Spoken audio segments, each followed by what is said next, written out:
Roll for random encounter. Welcome back to the Random Encounter Show. I'm DeathStalker V.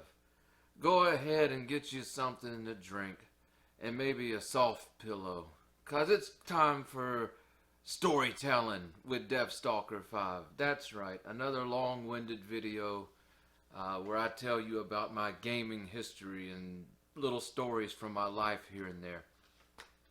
Now I know, looking at the analytics from YouTube, that these aren't my most popular videos. But that's okay, I really enjoy doing them. And there's a reason that I do these videos. Specifically, anyone could come on and tell you about a game. They could do a review, whatever. And, there's a lot of people doing that. Not something I really enjoy watching so much. So I try to do something just a little bit different. I want you to feel like you're sitting at my table, or you're sitting here with me on the couch or something, and we're here and you know me and we're talking and you're hearing my stories and things. Because as I do reviews and as I do gameplay, I'll be relating to these stories and relating to my history with certain games, and you'll be able to conceptualize or maybe understand a little bit better why I game the way I game, why I think the way I think. I don't know. I don't know if 10 psychologists could figure out the way I think. But it is what it is. Hey, but yeah, that's it. I want this channel to feel like you're coming over to DeathStalker V's house. Sit down, play some games, and do some talking. Because let's just be honest, when it comes to gaming with a group or doing social gaming, the game's great, but I think the memories and what makes gaming with other people so much fun is not necessarily the gameplay, but it's the stories they share and the memories that they make. Hey, at least on my end of things. So, welcome to Story Time with DeathStalker V. Okay? Now, I've done a few videos where I talked about some of my early gaming history. They're in the back. My early gaming history, or my childhood gaming. I can't remember what I named the video. It's on the channel. And then I also talked about gaming at the First Baptist Church when my parents got divorced and we moved to a new community. But I wanted to rewind just a little bit and talk about my very first gaming group that I had, the first through fourth grade age range. It's where do I even want to begin? Because there's a few things I wanted to point out. Number one is we talked about the classic Dungeons and Dragons box set and how that was my favorite box set of all time. It is. I didn't really remember when I got that box set. Was it the third grade or the fourth grade? I actually looked at the box set earlier today, and I found the original receipt in it. I got it a day after my birthday, September 3rd, 1994. So that means I would have got it in the summer between third and fourth grade. And that box set probably has the most memorable D&D history with me in my life. I absolutely love that box set, the classic D&D. But in the third grade, we had started experimenting with D&D. My little group, Jordan, Kyle, Jason, Billy, Michael. We had started experimenting, trying to figure out how to play. Like I say over and over, we didn't have the resources that people have now. We didn't have Google and YouTube, and we didn't even have really any great books. There were a few that I found later, but we didn't have gaming stores. We didn't have all this kind of stuff. So our only resources were normally teenagers that were in middle school or in high school that would give us the time of day when we wanted to talk about gaming with them. They could explain things, or they could help get us things like dice and books and things. But yeah, those teenagers, they didn't even know it at the time, but they were responsible for the next generation of gamers coming in. It's odd to think about it, but that's definitely true. When when you give the time of day to somebody younger than you and help them do something, you're ensuring the next generation is going to be able to do it. I don't know. Where are we going? Anyways, back to it. In the 3rd grade, we did have access to basic D&D. We had all cashed in lunch money, allowance, traded baseball cards, traded comic books, traded different things, video games, whatever we could get our hands on. One of the big commodities I found to get my D&D stuff in school, there was in this elementary school, there was a contraband market or black market, whatever you want to say. And things like pocket knives, cigarettes, Chinese throwing stars or shuriken, you know. But back then in Georgia, they were Chinese throwing stars. Oh, those were the deadliest things on the streets. Come on. I don't know, in elementary school, a kid, you know, looking for trouble, and we knew he had a Chinese throwing star. That's the equivalent of telling us he had an AK-47. We didn't want no business with this guy. So yeah, other things were like dirty magazines, and people would cut pieces of pictures and stuff out of these magazines or whatever. I don't know what we were doing, but there was this market, this black market, and the funny thing is I was able to cash in on this black market, especially with the teenagers of the time, because my parents had this thing where I guess they had some friends and stuff, and they would take me to my Aunt Lisa's house, and they would go out with their friends, and I guess they were bar hopping or partying, I don't know, you know, whatever adults did. But yeah, they'd come get me. My Aunt Lisa's on Sunday. They'd drop me off on Friday night, come back and get me on Sunday.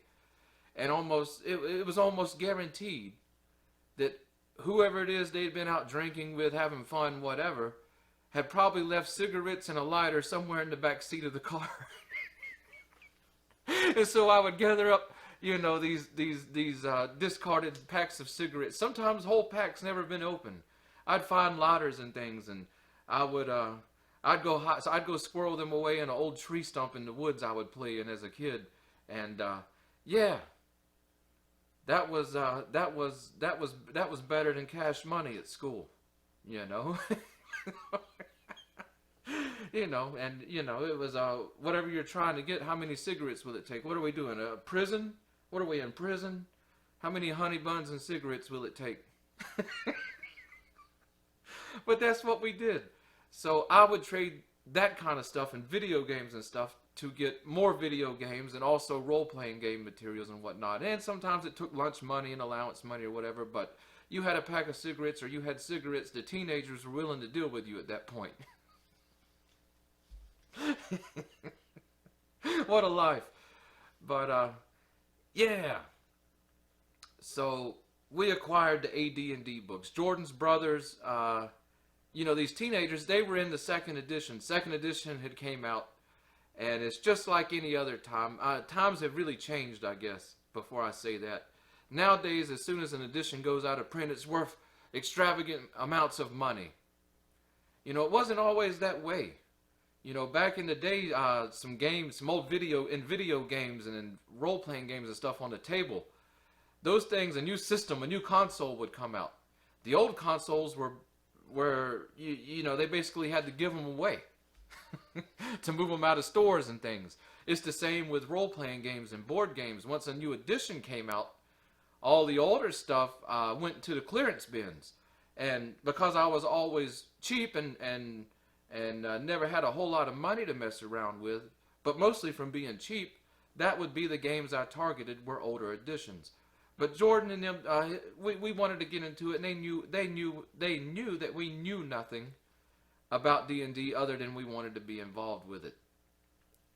So yeah, cigarettes, money, whatever, it took weeks, but they were going around and getting people's old 1st edition AD&D books, rule books, modules, whatever, and they would send them to school through Jordan, and we would have to buy them from Jordan, and he would, I guess, take the money back and give it to his brothers. But a few of the kids, I remember Michael and Kyle.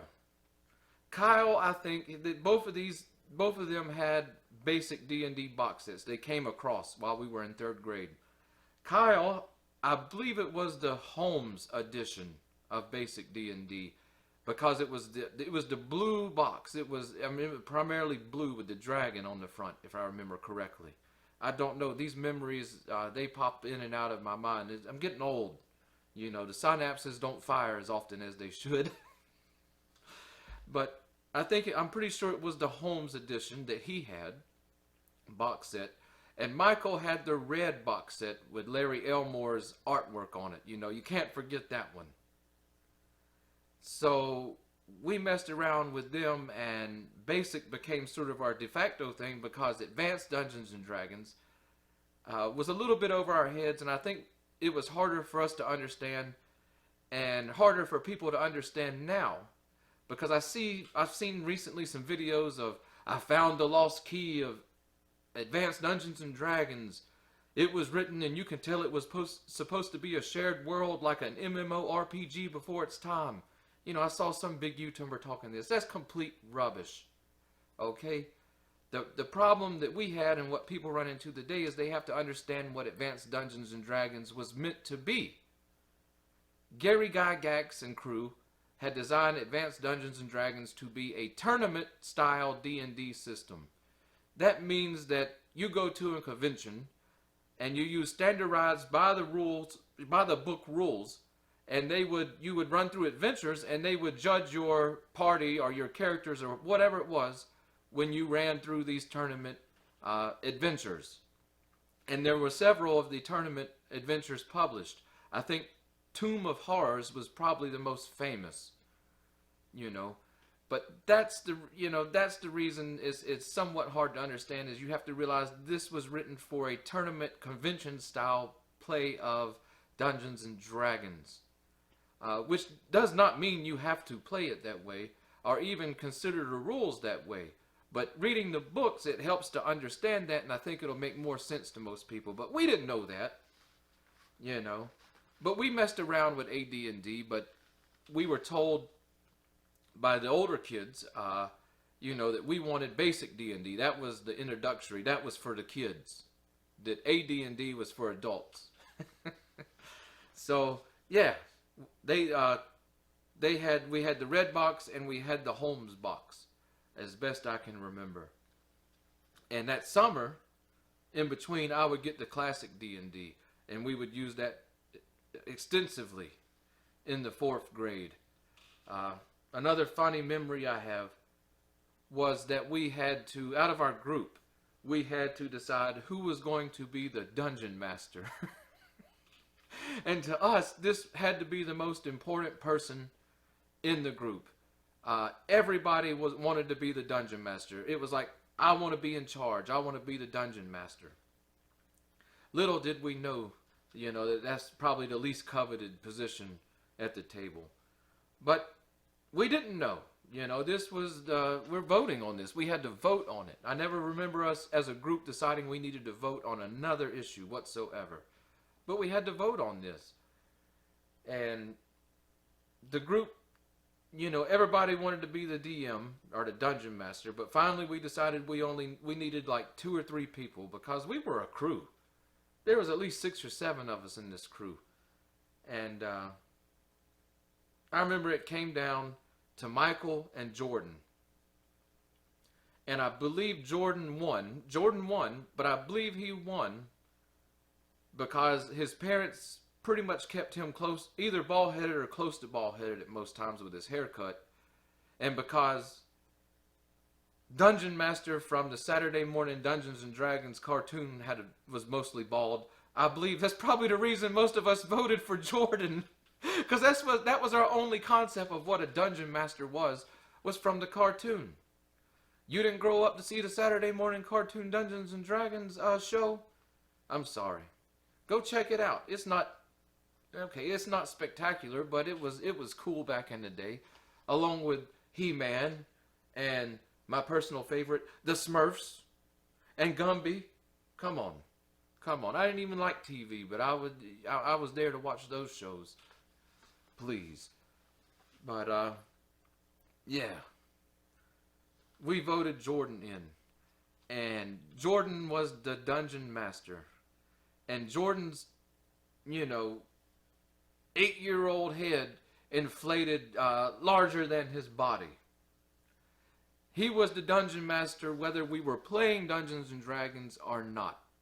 All of a sudden, he decided that he had the authority to start making arbitrary rules on everything that we did. Looking back as an adult, it's hilarious. But yeah, we played D&D basic and all that. We didn't play none of them by the book. I can promise you that. Heck, we didn't even have a D20 for the long time. We were trying to roll two D10s. But we had a lot of fun. We had a lot of fun. You know, and there's a lot of good memories. But like I said, in the 4th grade at Christmas, my parents got divorced. And we moved away from the area about 45 minutes away. Still in the same county, but definitely had to change schools. And I did get to see some of those friends afterwards. For a while there, I would go spend the night at Michael's house, or he would come over to our new home and spend the night and stuff. So, but for a lot of them, that would be the last time that I saw them. And I think it was that group that I had my first real touch of somebody dying that was close to me. Because it was in 5th grade. I remember that, and I can't remember I think it was right after Christmas when we were in 5th grade. So a little over a year later, you know, and it was Kyle. Now let me explain about Kyle a little bit. Kyle had a childhood disease, and I never knew what it was.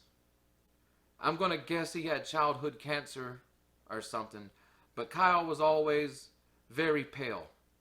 You know, I mean, just chalk pale. He looked like an albino, but he didn't have albinism or whatever you call it. He didn't have the pink eyes and things, but he really did look like an albino. And he was sick ever since I knew him, from kindergarten on up. And, you know, sometimes he was fine, it seemed. And other times he would be very, very weak. Sometimes he would come to school in a wheelchair. Sometimes he had like an IV bag type thing with him, you know. But that we were tough kids, you know. Back in the day, you still went to school. It didn't matter if you had a debilitating childhood disease. But yeah, we made Kyle part of the group, and he would game with us, and he enjoyed D&D because he couldn't really get out and do a lot of the sports and stuff at school or outside of school. So, but yeah, well, I always had this spirit about me that if somebody was, you know, maybe a nerd, or somebody was physically disabled or something, you know, maybe the underdog somehow, that's the person I wanted to team up with. That's the person I wanted to be my friend.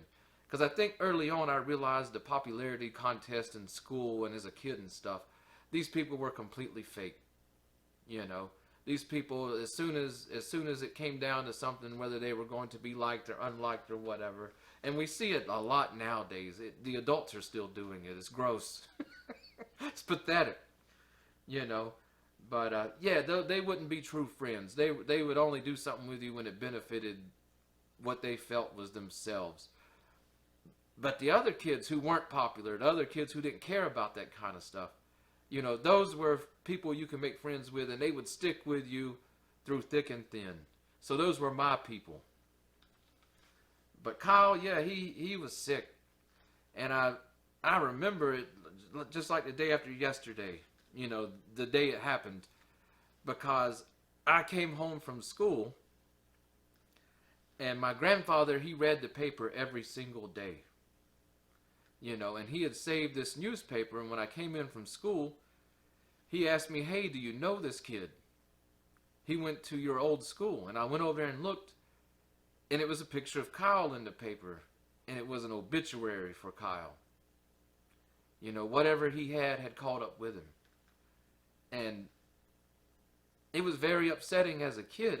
It was really hard to process, you know what I mean? It's still sad to think about today. even though death doesn't really bother me so much, it's still sad to think about today because I was very close to Kyle, as close as I could get. You know, his parents were obviously very protective of him and things, and he didn't come to.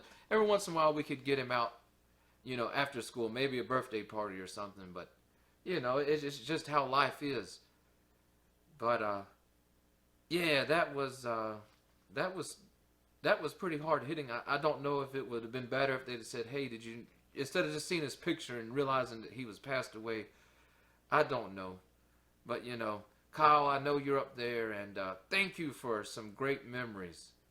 And you gamed with us, and yeah, this is what the hobby's about, you know. So this episode's for Kyle and for Jordan, but we're not going to get into that yet. We'll get into that in a few. But yeah, that was the, you know, it's funny how this hobby, life happens around it, and it's because of this hobby you learn so much.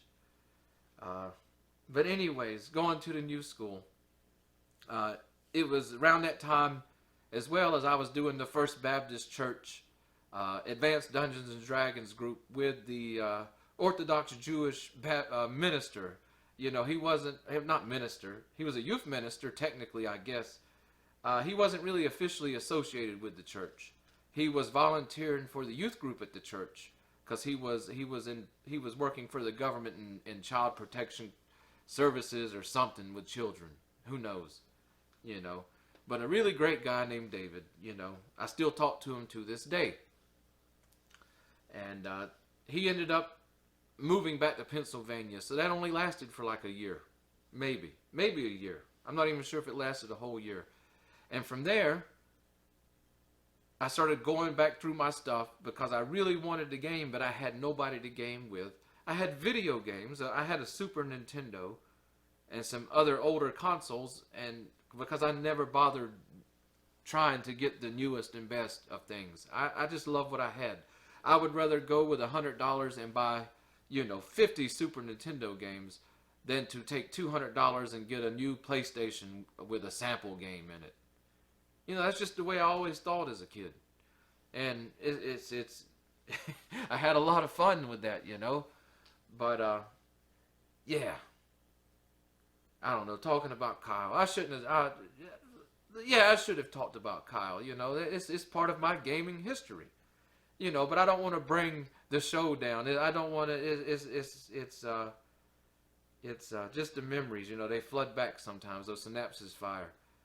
But anyways, I didn't have a gaming group, and I didn't know anybody in the game. And outside of that church, and the kids that, I call them kids, but they were teenagers, mostly, you know, probably 17, 18. As soon as David left, they left. No more gaming group. So I went back looking through my material, and I started running, you know, dungeon crawls and different things for myself. And I came across, you know, a few things, especially in the Dungeon Master Guide of First Edition.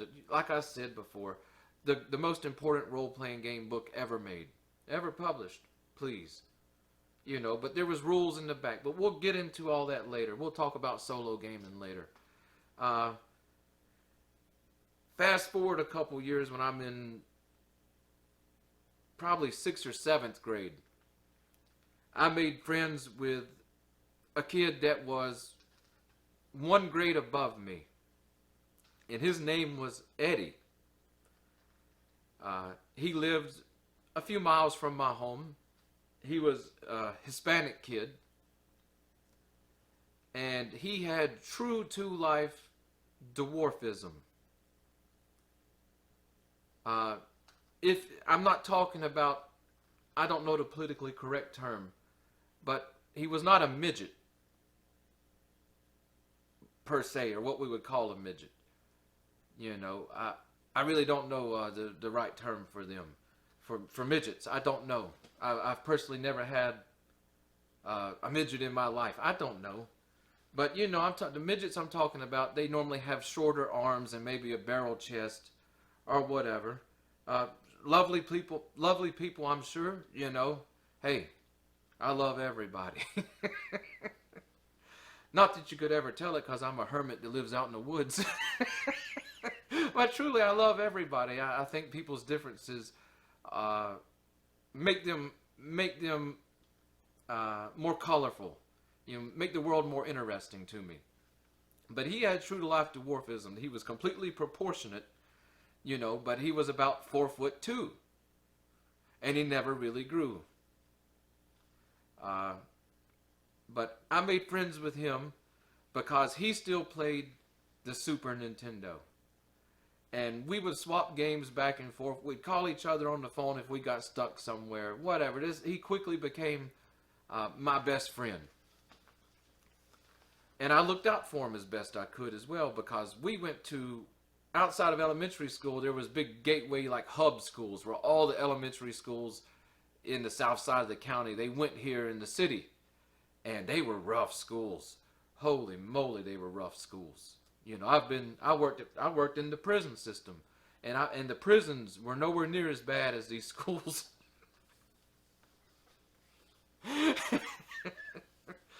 But yeah, so he's my best friend, and we play a lot of video games and stuff together. And once we make it to high school, I finally convinced him to let's play some tabletop games. Now, he would play Talisman and board games and stuff, but I said, let's get into D&D. And he had a friend that was a year older than him, so Jerry was 2 years older than me, Jerry. And I didn't know Jerry so well, because when I was in 7th grade and Eddie was in 8th, Jerry was already in high school. So this would have been around getting back into the tabletop D&D. I'm pretty sure we formed up because we heard the news a new edition of Dungeons and Dragons would be coming. So we got Jerry involved. Jerry had access to a car. Jerry was into tabletop gaming. Okay? So this became the three amigos here, the three musketeers. It was me, Jerry, and Eddie. And I'm not lying to you. Like I said, Eddie was about 4'2", still to this day. I talk to Eddie all the time. Eddie's about 4'2", and I don't think he ever weighed over 80 pounds. Okay? Jerry, at the time, he was roughly my size, but he probably weighed 400 pounds. 375 to 400 pounds, all through high school. You know, so, and they were real good friends too. And I'd see them in the hall together and stuff once we made it to high school, and I jokingly referred to him as Master Blaster. Off of the third Mad Max movie, the Thunderdome. You remember Master Blaster, the huge guy and the little guy? It's like, Eddie, Jerry should have a basket and let Eddie ride around on his back and tell him where to go. But what was the name of that town? Pigtown, Hogtown? I don't know. Calling Tina Turner on the phone. Who controls Hogtown? Say it. You remember this? And Tina Turner's like, you do, Master. You run Hogtown.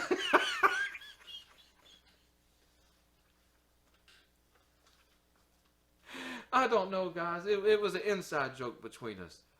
But, yeah. Jerry, he lived over another town from us, but he had access to a car. I don't even remember how old he was, and he was out driving around. He had like a white 82 hatchback Ford, maybe a Gremlin or something. I can't remember. The ugliest car ever made. But he was driving around. That was our ride for a long time. Eddie never had a car. He had a driver's license, but he never had a car. In fact, once I had my first car, I would let Eddie drive me around sometimes just to make sure I was alive, because you would be scared to death. So, yeah. So it was me, Jerry, and Eddie. And we'd either game at my house, which wasn't preferable, but we did often enough. Because my mother would always, every 5 minutes she was coming to see what we were doing and asking questions. And it's like, come on. We couldn't go game at Eddie's house. And I know the reason why. He had a sister that was, I don't know, about 19. And she was hot. Oh my goodness. Oh my goodness, she was hot, and we knew about it. You know, she had already had one child. Oh yeah, we already knew, and the mother knew. And anytime we'd come over there, they were basically throwing a blanket over the sister and like shuffling her off into the room. And I'm over there like, where's she at? Hey, Eddie.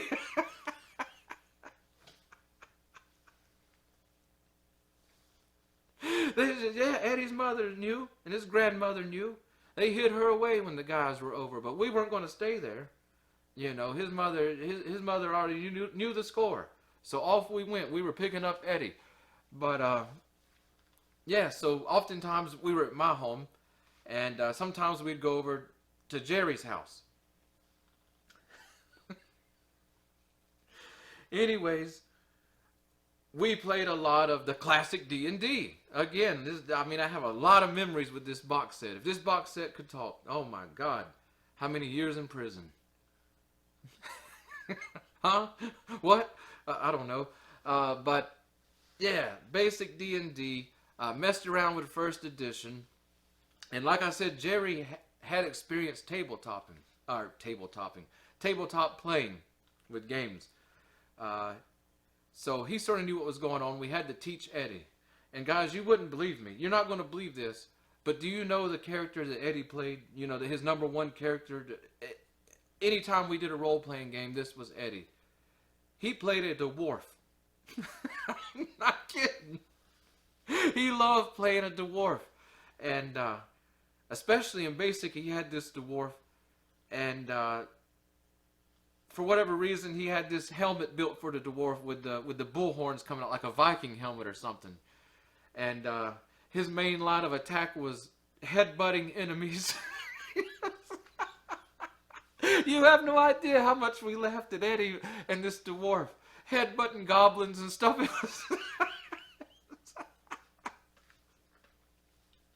That was Eddie, though. Eddie was so different. He was so different. You know, his things were, before we got him into gaming, or tabletop gaming anyway, he was the huge X-Files fan. You know, he knew every episode, every word. He studied every conspiracy theory back in the day. He had all the conspiracy books, and he would tell us all about the government and the UFOs and the mythical monsters and stuff that actually exist. And he would, what was the book? Behold a Pale Horse. Oh yeah, he carried that around. That was like a Bible to him, you know. And the other show, what, Twin Peaks. Oh come on, Eddie knew all these shows. You know, this was his place in nerddom, but that was his obsession. And he was hilarious though. So we got him into gaming, and yeah, it wasn't long before 3rd edition came out. And we went in together and we got the books we needed. You know, the 3 core books: the Player's Handbook, the Dungeon Master Guide, and the First Monster Manual. We also picked up an introductory box set, and I can't remember the name of it. The Adventure Game, The Adventure Begins Here. That's what it said on the front. I think it was just Dungeons and Dragons, The Adventure Begins Here. And it had an image of a warrior and some monsters or something on the front. I don't know. That's really fuzzy memory. But I remember The Adventure Begins Here. You know. And yeah, so we messed around with 3rd edition. And I distinctly remember that at first it looked awesome. And as we got into it, I realized that this had departed away from what made the editions before it so good. I can't speak for 2nd edition. That's an edition of D&D I never got into for whatever reason. But 3rd edition, it was like a departure. You could tell that mechanic-wise and stuff, something big time had changed. And we'll do a video on the differences, because 3rd edition changed role-playing game tabletop role-playing games forever. And not for the better. I'm not saying that 3rd edition was bad. There's a lot of people that love 3rd edition. But to me, it was more about attributes and skills and feats and daily powers and how to stack them and maximize your damage and minimize damage to you. And it felt like a video game, basically, is what I'm trying to say. And at first it was fun, but then it got stale quickly. You know, after a couple of months, third edition got very stale. And I remember one of the gripes we had is, as third edition went on, is we couldn't keep up with third edition. Because they opened up the D20 license, or the open game license, and all the D20 products started flying. All these people who had never done anything in gaming started opening gaming publishing companies. And so the market, literally, you could not keep up with third edition Dungeons and Dragons. And that was one of the things I knew we griped about too. Is like, come on, great Crimler. But you know, you're marketing this toward teenagers, but how are they going to afford it? But, you know, luckily we just stuck with our core books, and we picked up some modules and optional materials and stuff, of course, throughout time. But yeah, it literally, we would play it and it would get stale, you know, because the story and the fun sort of suffered because of the mechanics and the dice rolling. But we'll get into that. We'll get into that in another episode. But one of the memories that I had was that Jerry's father was an old school nerd, you know, and he was never at home. He worked some kind of job where he was always way out of town, like other states and stuff. It might have been an IT job or something. I don't know. This would have been the early 2000s. We're talking like the year 2000, 2001. So he was hardly ever at home. But when he was at home, he would play with us. He joined the group, and he was outside of David, running the youth group for the church there. He was really the first and only adult that took an interest in playing these games with us back then. So it was always a big treat too when he joined, because he was a heck of a role player. I have to give it to him. He was a heck of a role player. And yeah, I remember one night he was there, and he was going to be home for a few weeks. And he told us when we come back, he's going to get some of his old games out, and we're going to graduate from Dungeons and Dragons, because that's basically for beginners. And he's got the adult role-playing games. And I'm like, huh, what? And Jerry's like, but yeah. The next week we went over, he pulled out a game I had seen a little bit before, back when we go to game stores and stuff. It was a pretty popular game, but I had actually never tried. Actually, he pulled out a few games. Let's talk about them. But this was the one right here. Rolemaster. He pulled out Rolemaster on us. I'm going to set this over here. And he says, you know, this is what we graduated to when we realized D&D wasn't realistic enough. And he pulled out Rolemaster. And he says, you guys mess around with this. He says, next week I'm going to run Rolemaster for you. And so we literally spent the rest of that night trying to study these books, because inside there's like a Rolemaster campaign law book, and then there's a Arms Claw law book, there's a spell law book, there's a character law book. You know, there's all these books. And we're trying to figure this out. And there's all these charts. And I know everybody in the world called it Chartmaster, but we did too. Well, I mean, it didn't take us long. Chartmaster. And we're trying to figure out this game, but it looks like quantum physics to us. It really does. And so we quickly tell him, hey, you know, this might be a too adult for us, even though we were teenagers. It's just like, whoa, what is this? You know, we come to play a game, not do calculus or rocket science or anything. And he started laughing, you know, and he says, I told you. He says, but we're going to play it. It's actually pretty easy to play. And he's right. You know, it's a percentile system. And all the charts and things, you use them as you go. But as far as actual gameplay goes, and rolling up a character and everything, it's actually pretty simple. It's not as complex as it looks. But we'll review Rolemaster later on. I got a plan for Rolemaster maybe. But he had another game too. And this one's still too adult for me. Powers and Perils from Avalon Hill. I don't even know what to say about Powers and Perils. It sounds, on paper, it sounds awesome and it looks awesome. And I'll be the first to admit, I've never gave it a proper go. I've never gave it the attention it deserves, so I don't have a judgment on the game. I know the campaign material in the box is just fantastic. You know, but just reading the rule books and stuff, they want you to calculate experience points for each blow of a weapon and things like that. It's like, eee. But back to Rolemaster.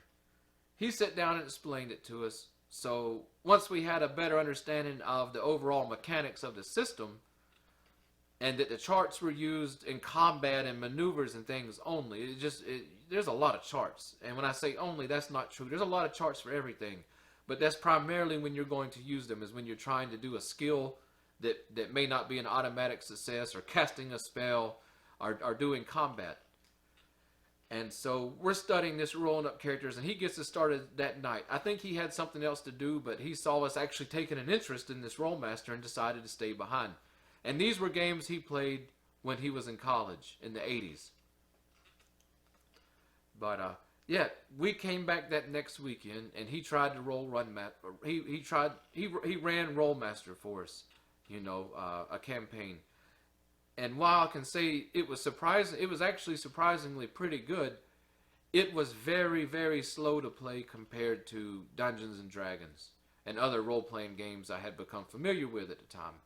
It was very slow, just for us, and it was because we were sharing the books back and forth and things. You know, it was slow though.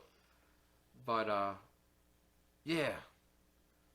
It wasn't long though, but it was good too, because 3rd edition had sort of gotten stale for us at that time.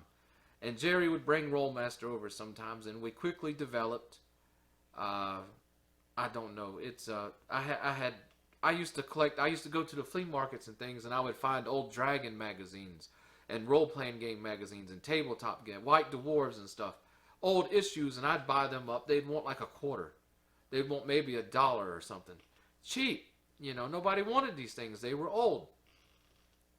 And so I still got quite a few up there. But, yeah, I had found, I'll pull it out later. We'll review Rolemaster later, a full review. And we'll take a look. There was an article I found that I absolutely love in some gaming magazine that was, I can't even remember the name of it. But it was called Grad Madre. I still have where I cut it out of the magazine. I still don't know what magazine it came out of. I'm guessing Palladium, if they had a magazine, because there's a lot of ads for Rifts and different things in there from the early 90s. But this detailed how to build a full arena-style pit fighting combat for any role-playing game. And I remembered that me and Jerry and Eddie, we had right before all this took place, we were into Jean-Claude Van Damme movies, and we watched, what was it, Pit Fighter? I don't know, the one he was fighting in the arena. But, yeah, I remember, I said, because the campaigns, Rolemaster was very slow for us playing a campaign or an adventure. So that got stale real fast. But because of the crazy critical hits tables and critical failure tables and stuff, and they are hilarious. If you ever get a chance to look at Rolemaster, look at some of those tables, you know, for weapon strikes, and look at the crit tables. They are hilarious, you know. But I said, let's do a pit fighting game or an arena fighting game using these rules. And we did, and we loved it. We loved it. Oh my God, the laughter we had. The laughter that we would roll up some random creatures out of the monster manual or the creature law book. And there would be like a goblin fighting a gem sting scorpion, you know, and the gem sting would, there was decapitations and severing of limbs and bleeding to death. I mean, this game, it was right up our alley. It was hilarious. We would put all kind of creatures and monsters and stuff and just fight the heck out of them. And while we were doing it, there would be two of us, maybe me and Eddie or me and Jerry. The other one would be interpreting the tables as we played. So they'd be reading like, oh yeah, you struck and you punctured you punctured the goblin's armor and pierced through its lungs, and it's laying on the ground sucking air through its chest as it bleeds to death.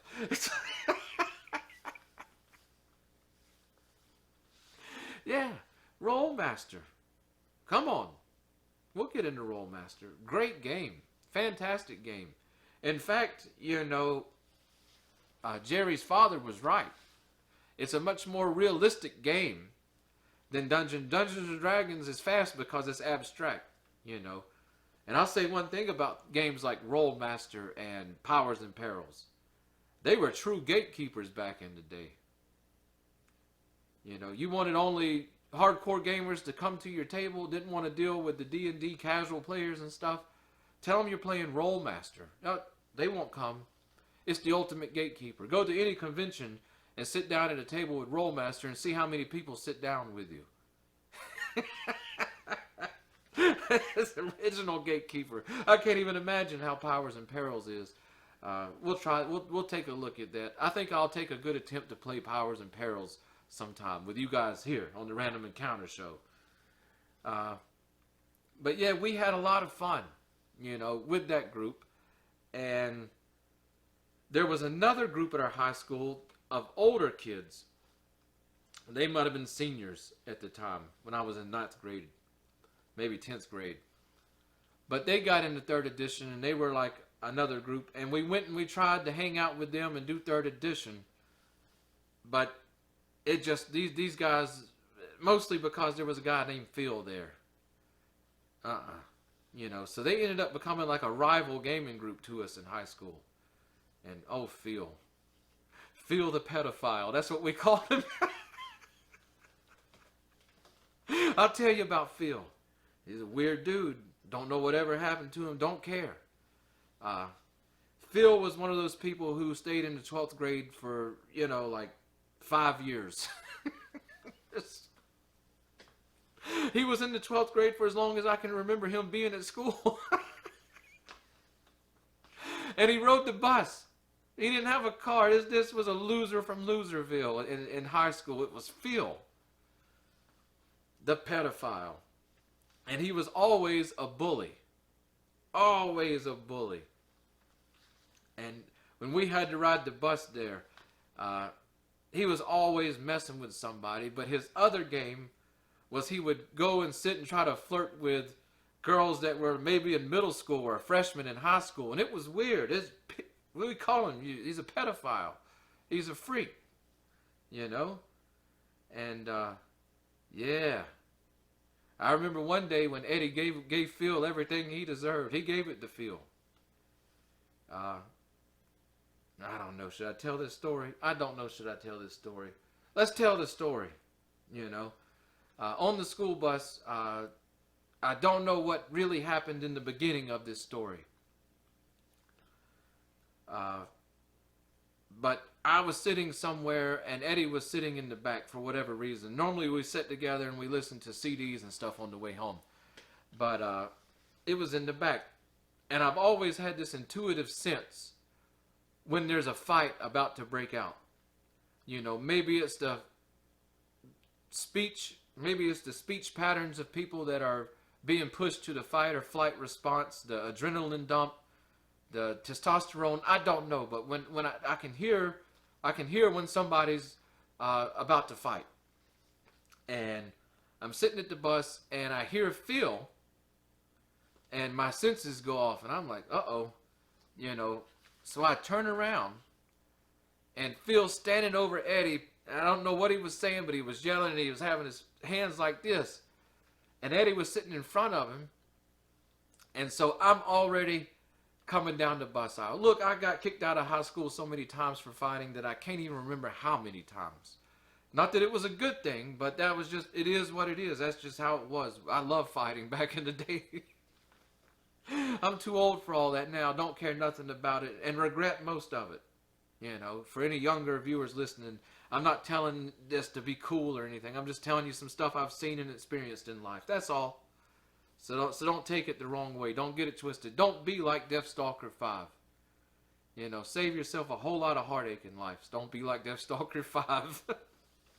But yeah, Phil was standing over Eddie. I'm already coming out of the seat.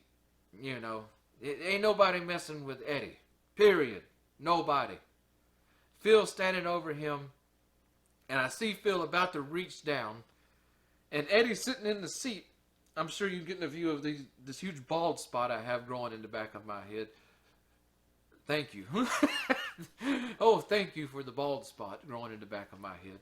But I saw Eddie. He was down in the seat, and I couldn't tell what he was doing. I didn't know if he was crying or Phil had slapped him or something. I don't know.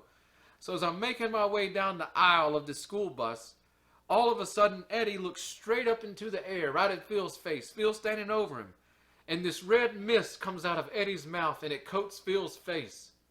It was like, it just coated him. I'm sorry, guys. And Phil, he looked like a deer in the headlights or something. He just came up, and his face is totally red, and there's this stuff pouring all down his face. And all of a sudden, Eddie launches himself over the school bus seat and literally starts headbutting Phil like his dwarf character. Before I can get, all this happened in a flash of an eye.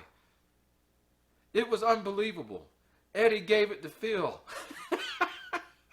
I remember by the time I got back there, Phil had done tripped and fell in between like the two seats in the bus and was trying to get out, and Eddie was on top of him, you know.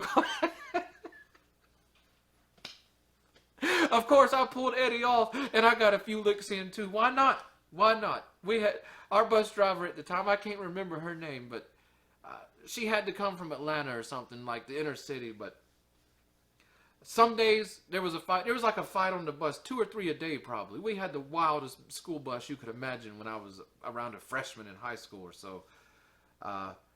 But you know, some days it depended on how far away we were from the school and if she wanted to be home for something. I can tell you that much, you know.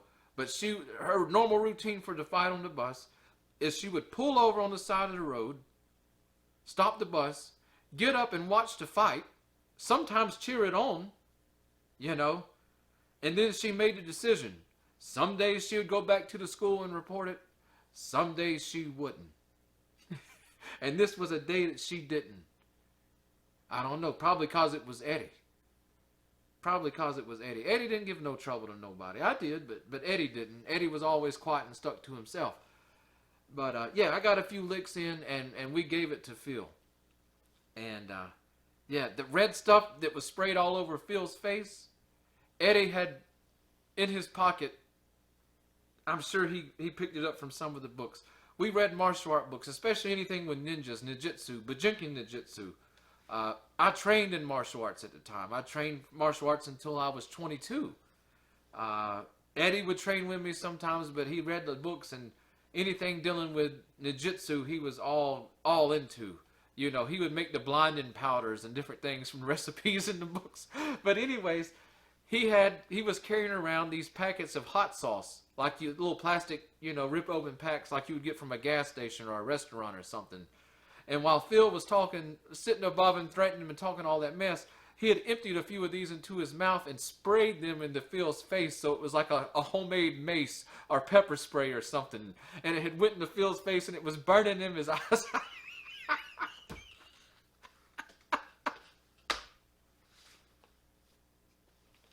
I'm sorry.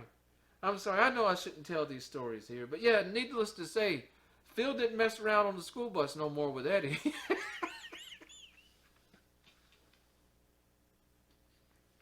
Yeah. Anyways, let's fast forward a little bit.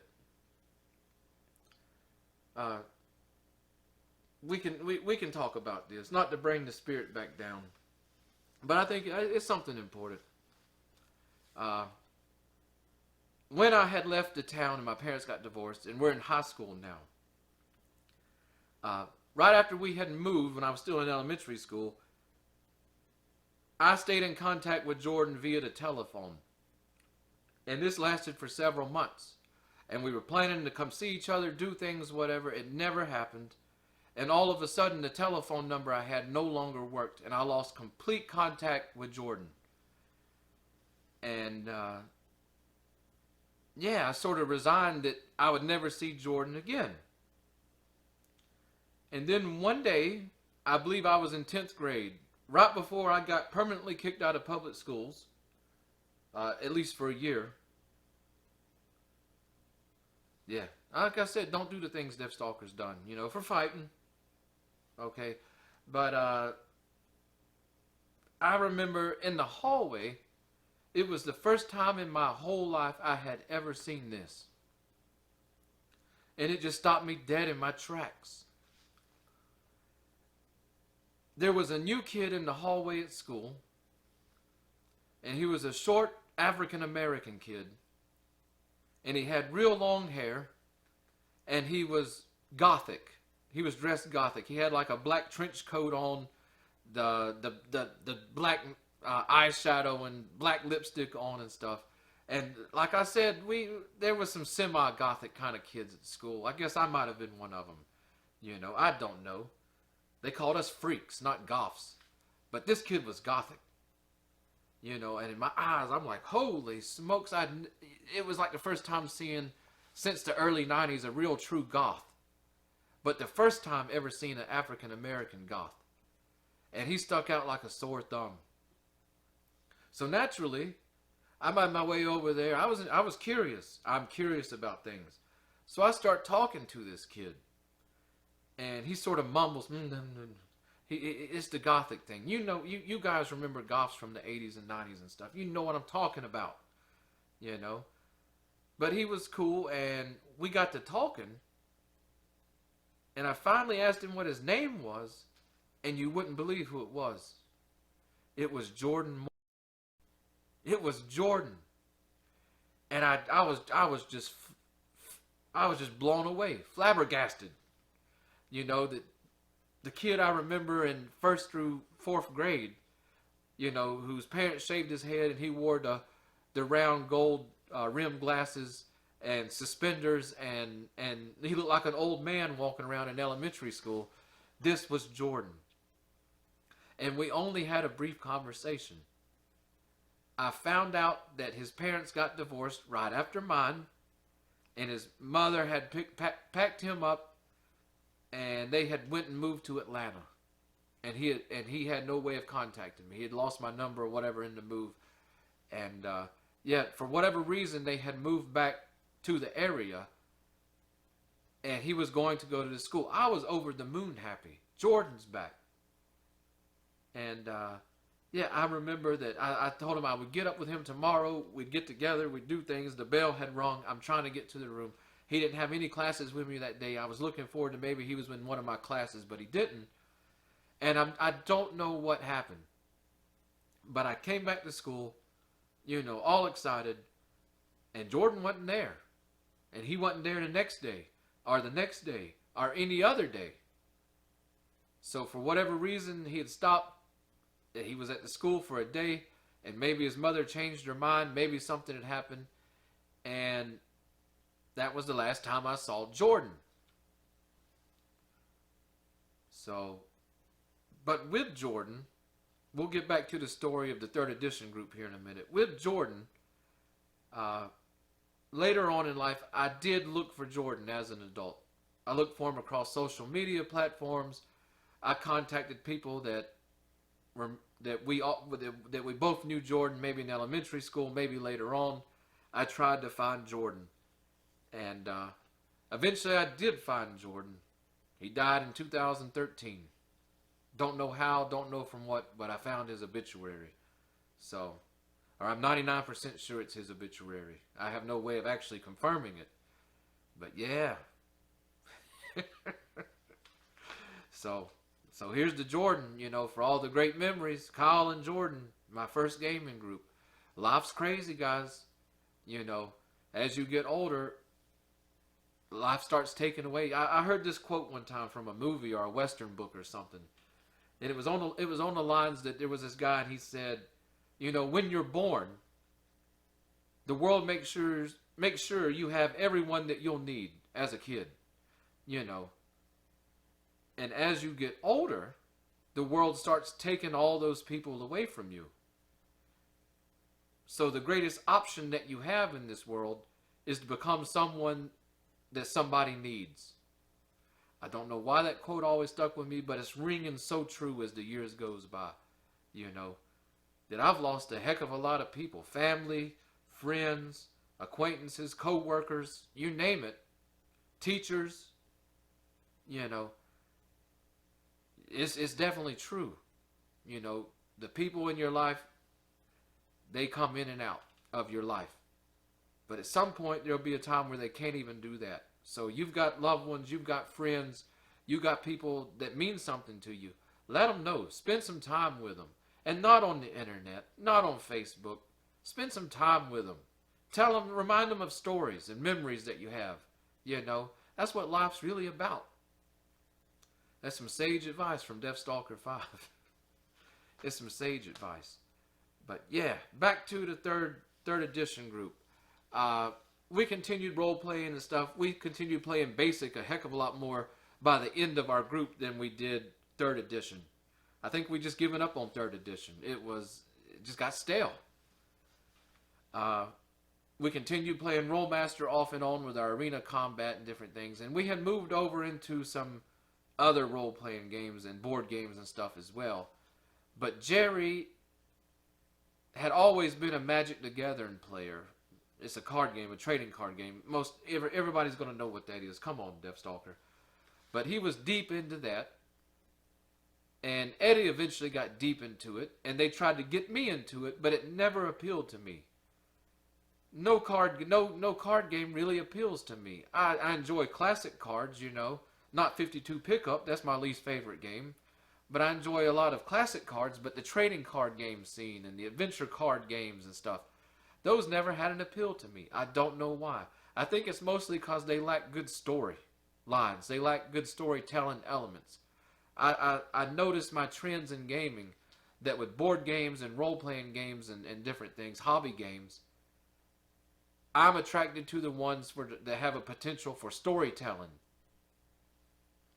So, probably why I like telling these stories here. Is anybody awake still? But yeah, him and Eddie got into the Magic the Gathering thing, and I didn't get into it with them. But I tried. It came down to the point where every weekend, Jerry and Eddie were heading over to another town, Douglasville, which was about an hour and a half away. And they were going to Magic the Gathering tournaments at these different hobby shops and stuff. By this time, we had hobby shops, gaming stores around. I can remember when the Games Workshop store opened in Douglasville at the Arbor Place Mall. That may be more memorable than my trip to Disney World as a kid. I don't know. Hey, I was in that Games Workshop store, and I was very, very surprised at how much I could not afford at the Game Workshop store. That was one expensive store, please.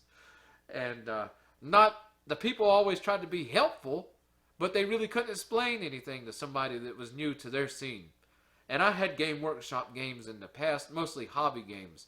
Warhammer Quest, Advanced Hero Quest, Hero Quest itself, Space Crusade. I've still got a lot of these. I've had to go back and rebuy them because most of my original gaming got destroyed by a vengeful ex-wife who was supposed to come to our marital home after the divorce and get her belongings and get out, and she decided it was a good time to go ahead and steal and destroy anything that was mine.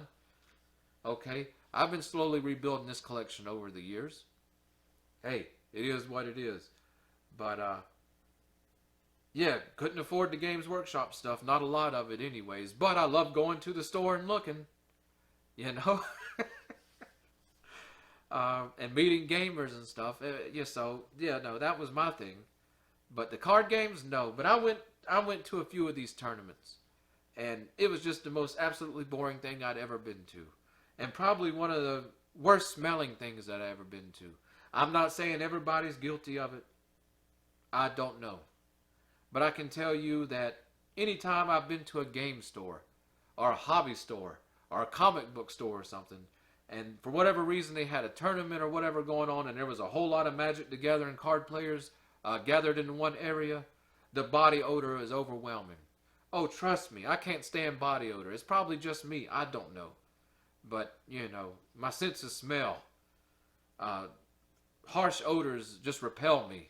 And I remember I went 2 times, and both times I stayed inside for about 10 to 15 minutes, and then I immediately went outside the store. It was over with. I'm gone. So Magic the Gathering, they tried to get me into it. It just never worked out. So, yeah. Anyways, how long are we in here for? Oh my goodness, I got to go, guys. It's late at night. I'm DeathStalker V, and this has been the Random Encounter Show. See you guys next time. Hey, this is DeathStalker V. If you like the Random Encounter Show, make sure you're subscribed to our channel so that you'll be the first to know when we upload a new episode. Want to support the show? Head over to Questing Table Studio on Facebook. Let us help you bring your table to life with miniature painting services and terrain.